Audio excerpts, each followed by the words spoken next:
Without raising your hand, how many of you know somebody who is deaf or hearing impaired? Without raising your hands, how many of you have had to communicate with somebody who is deaf or hearing impaired? Today we're going to cover the history of American Sign Language, the differences in deaf culture, as well as the benefits of American Sign Language in today's community.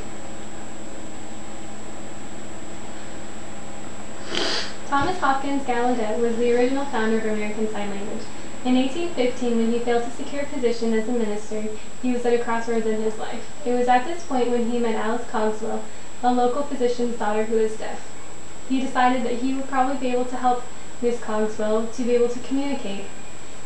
It was at this point that he traveled to France, and he met the Abbé Sicade, who was a French teacher teaching sign language to the deaf students in the community by way of manual gestures and facial expressions.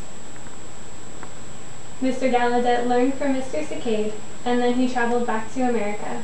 In 1817, the first school of the American School for the Deaf was founded.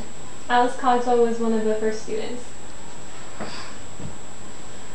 French Sign Language was taught in this class, and the local children in the community would be sent to the school for months at a time where they would be able to communicate with each other in between classes.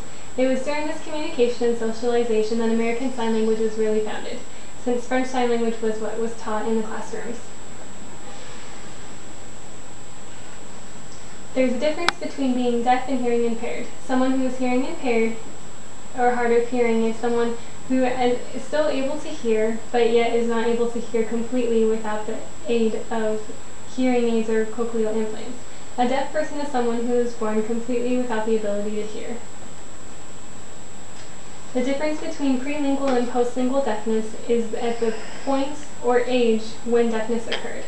Someone who is prelingually deaf is considered someone who had lost the ability to hear or was born without being able to hear before being able to learn the spoken language. Postlingually deafness is someone who has lost the ability to hear either through illness or trauma after they were able to learn how to speak. Some of the causes of deafness, one of the most common in the 1960s during the deaf baby boom, was the German measles. Other forms are heredity, illness, trauma to the head, or high fever.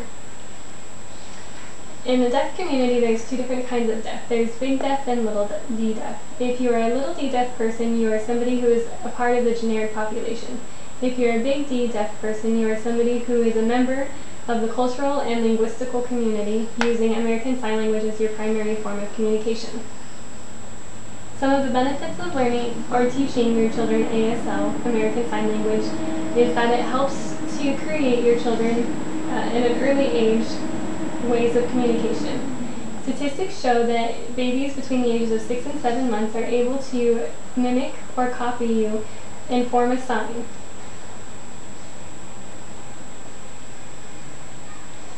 Teaching your children sign language also helps to increase their speech development. They're able to communicate effectively at an earlier age, and it also helps them to be able to learn how to speak sooner in life. Teaching American Sign Language to children who have special needs has also helped to increase the bond between parents and be able to allow that child to communicate their wants and needs if they're injured or hungry. Teaching American Sign Language is a huge benefit to your children, as it can help to increase the bond between parents and children, and it also allows them to be able to communicate at an earlier stage in life, and they're able to avoid tantrums and acting out. People in the deaf community, until recently, have been considered outcasts or useless in the community because of their inability to communicate. However, because of the recent technological advances in hearing aids and cochlear implants, that stereotype is diminishing. It's incredibly important that we accept and acknowledge those who are deaf and be able to respect their way of communicating in American Sign Language. Are there any questions?